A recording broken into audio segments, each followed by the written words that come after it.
ప్రస్తుత టెక్నాలజీ యుగంలో artificial intelligence వినియోగం బాగా పెరిగింది. ఈ క్రమంలోనే ప్రముఖ ఏఐ టూల్ అయిన చాట్‌జీపీటీ 2027 వన్డే ప్రపంచ కప్ కోసం భారత జట్టు ఎలా ఉండబోతుందో అంచనా వేసింది. అయితే ఈ అంచనా టీమిండియా అభిమానులకు, ముఖ్యంగా సీనియర్ ఆటగాళ్ల ఫ్యాన్స్కు ఊహించని షాక్ ఇచ్చింది. స్టార్ ఆటగాళ్లు రోహిత్ శర్మ, విరాట్ కోహ్లీకి ఈ జట్టులో చోటు దక్కకపోవచ్చని చాట్‌జీపీటీ అంచనా వేసింది. చాట్‌జీపీటీ అంచనా ప్రకారం 2027 నాటికి భారత జట్టుకు యువ ఆటగాడు శుభ్మన్ గిల్ కెప్టెన్గా వ్యవహరిస్తాడని, కేఎల్ రాహుల్ వైస్ కెప్టెన్గా ఉంటాడని తెలిపింది. ఇక రోహిత్, కోహ్లీ స్థానాల్లో యువ సంచలనాలు యశస్వి జైస్వాల్, తిలక్ వర్మ జట్టులోకి వస్తారని స్పష్టం చేసింది.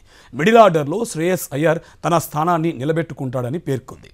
ఇక బౌలింగ్ విభాగంలో జన్ప్రీత్ బుమ్రా, మహమ్మద్ సిరాజ్, హర్షదీప్ సింగ్లతో పాటు స్పిన్నర్లుగా అక్షర్ పటేల్, కుల్దీప్ యాదవ్ ఉంటారని వెల్లడించింది. అనూహ్యంగా గాయాలతో తరచూ జట్టుకు దూరం అవుతున్న ఆల్రౌండర్ హార్దిక్ పాండ్యా కూడా ఈ జట్టులో ఉంటాడని చాట్‌జీపీటీ తన లిస్టులో చేర్చింది. అయితే ఇటీవల ఐపీఎల్లో సత్తా చాటిన యువ పేసర్ హర్షిత్ రాణాకు మాత్రం ఈ జట్టులో చోటు దక్కలేదు.